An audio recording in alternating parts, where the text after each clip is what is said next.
Let's switch gears a little bit and talk about this Rent Smart Wales deadline debacle. Now, under the new Welsh housing rules, all properties that are owned and have tenants must be listed, and as of at least a week ago, almost none were.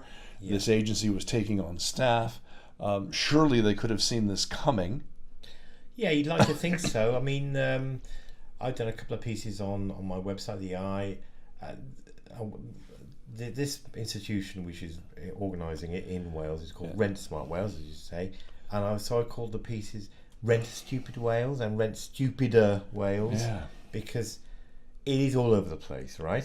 I mean, every landlord in Wales is meant to have registered at a cost and gone on a training course and be licensed, and total cost is almost 300 quid, right? For one property? Yeah, for each property. For each property, okay. Well, it's very confusing. Yeah. But you can go on a training course for all the properties, I think. Okay, so the one time on the training course. Yeah. But you got to pay fees for each property. You've got to pay fees for each property to register each property. So the total can be up to £300. And the 23rd of November, I got that on the brain. November 23rd was a deadline, supposedly, for everybody to register, right? All landlords, and the vast majority haven't, right? So a freedom of information request was put in by the Residential Landlords Association that showed in October the 8th, by the October the 18th, only a quarter, I think it was, had registered.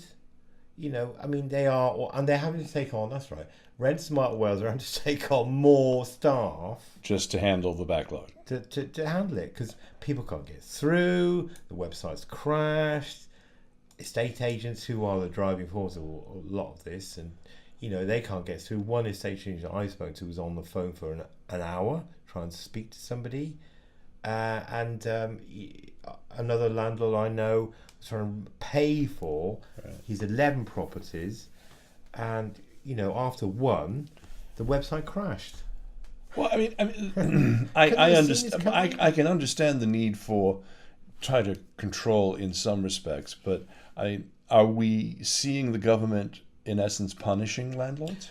Well, the problem is that this is it's one of those laws within Wales where you've got it's probably for the right reasons, but it's a law of consequential happenings, right? So